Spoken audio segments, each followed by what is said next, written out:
Comment coucher avec chaque fille que vous rencontrez? Comment coucher avec, mettons, 9 rendez-vous sur 10, parce que chaque fille idéale, c'est un fantasme, mais au moins 9 filles sur 10 avec qui vous allez en rendez-vous.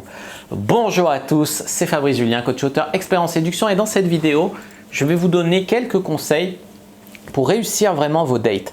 En fait, il faut savoir que moi, perso, je transforme 9 rendez-vous sur 10, c'est-à-dire que c'est très rare que quand je vais à un rendez-vous avec une fille, je la baise pas. Ça arrive très rarement. Je ne dis pas que ça arrive jamais, ça arrive très rarement. Et ce qui est marrant, c'est que des fois, ça arrive en série. C'est-à-dire que pendant un an, je fais 30 rendez-vous, 40 rendez-vous, je baise les 40 meufs, et puis pendant une semaine, j'ai 3 rendez-vous, je foire les 3. Je sais pas, des fois, c'est des périodes, les séries où on vibre mal soi-même, où on est en période de moins de chance, etc. Donc, il ne faut pas s'arrêter si vous avez une série de 2 ou 3, mais que d'habitude, ça marche. De 2 ou 3 échecs, mais que d'habitude ça marche. Par contre, si vraiment ça foire tout le temps ou si vous avez peu de rendez-vous, vous ne pouvez pas vous permettre d'en foirer, dans ce cas-là, il va vraiment falloir travailler là-dessus et faire une remise en question. Alors, ça tombe pas du ciel si je couche avec 9 filles sur 10 que je rencontre, c'est-à-dire que je ne vais pas en rendez-vous avec n'importe qui, n'importe comment. Voilà, je fais un tri en amont. Je sexualise mes conversations avant. Ce qui fait que les filles que je rencontre sont déjà un peu chaudes, ou du moins on s'est un peu entendu sur le fait qu'on allait baiser. Ça ne veut pas dire que je ne pourrais pas en baiser davantage si je rencontrais des filles qui n'acceptent pas de parler de sexe ou qui n'acceptent pas ça. Sans doute que je pourrais coucher avec plus de filles en prenant plus le temps ou en prenant le risque paradoxalement de foirer plus de rendez-vous. Mais je suis quand même dans une logique de rentabilité, je fais pas mal d'autres trucs de ma vie. Donc c'est un choix stratégique, mais un mec qui va à plein de rendez-vous, ça peut être une stratégie aussi. Au final, à la fin de l'année, si j'allais à plus de rendez-vous, j'en baiserais peut-être un petit peu plus. Mais le ratio effort sur résultat, il ne serait pas drastiquement différent. Et c'est mon choix de ne pas l'optimiser. Donc en gros, je sexualise beaucoup plus en amont pour avoir des rendez-vous qualifiés. En gros, quand je me déplace, c'est que je suis déjà à peu près sûr. Après, la fille ne va jamais te dire « Ok, je viens, on baise ». Jamais, elle va toujours te dire « Faut qu'on se voit, faut qu'on se séduise, faut que je vois si tu me plais vraiment, faut qu'il y ait un feeling, machin ».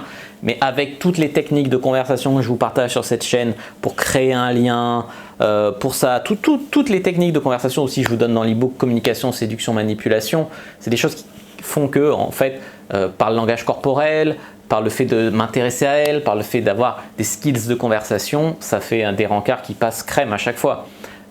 Même si j'imagine que sur les sites de rencontres et tout, mes profils sont plus vendeurs que mon vrai physique. Après, je ne sais pas, je ne suis pas une meuf, mais il y a des meufs qui me kiffent en vrai, il y a des meufs qui me disent que j'étais mieux en photo, c'est agréable donc on me dit ça. Mais je les baise quand même au final, la plupart du temps.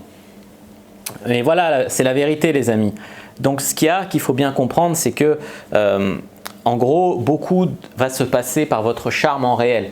Donc vous devez travailler plutôt ça, vos capacités de conversation, vos capacités de créer un lien, votre langage non verbal.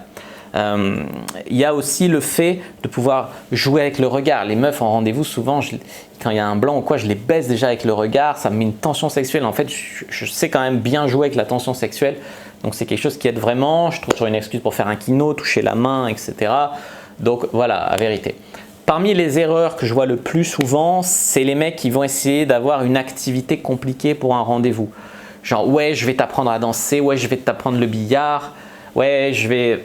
En fait, oui, ça peut marcher, mais après, si tu es un peu un mec timide ou un mec qui a besoin d'être rassuré ou quoi, tu ne sais pas si la fille, elle vient pour l'activité ou si elle vient pour toi. Donc moi, je vous conseille de commencer quand même avec, si vous pouvez, avec juste aller boire un verre. C'est classique, hyper classique, mais au moins tu sais que la fille, elle est là pour toi. Je veux dire, boire un verre, voilà. Une autre erreur, c'est les mecs qui se bourrent la gueule. Les filles en général, elles n'aiment pas trop les alcoolos. Je ne dis pas qu'il ne faut pas boire du tout, un verre de vin, une bière, ok, pourquoi pas, parce que justement ça peut te libérer, ça peut t'aider, elle aussi ça peut l'aider, la libérer, etc. Mais pas se mettre torchon, chiffon, carpette. Voilà, ça c'est encore une erreur que je vois très très très souvent. Au niveau du physique, habillez-vous correctement. En général, essayez de ne pas avoir de noir sous les ongles des doigts, vous rasez les poils qui dépassent des oreilles, du nez, voilà les erreurs que font les mecs classiques, pas avoir des habits avec des taches, mettre des jolies chaussures, voilà, en gros, voilà, pas se faire éliminer sur ça. Et puis aussi, partez avec l'objectif, ça c'est un truc qui m'a beaucoup aidé. Partez avec l'objectif que ça ne va pas être je la joue gentleman au premier rendez-vous, je tente rien. vous partez avec l'objectif qu'à la fin du rendez-vous, s'il n'y a pas eu un gros stop, vous essayez de l'embrasser. Pourquoi? Parce que psychologiquement, ça joue sur le fait que vous allez plus sexualiser, plus prendre l'initiative pendant la conversation. Évidemment, si tu sais que c'est mort, laisse tomber. Mais si tu le sens de tout ton corps ou quoi, que ça ne va pas le faire, encore que des fois, ça vaut le coup d'essayer. Des fois, j'ai eu des surprises. Mais sinon, c'est bien d'essayer d'embrasser la fille à la fin, sauf preuve du contraire. Tu vois ce que je veux te dire? Sauf vraiment que tu sens vraiment de tout ton corps qu'à le contraire. Ça évite aussi c'est comme passer un pacte avec soi-même, ça évite de se dégonfler à la fin. Parce qu'il y a des filles qui ne voudront pas te revoir, non pas parce que le rendez-vous était mauvais, mais parce que tu n'as pas eu les couilles d'assumer.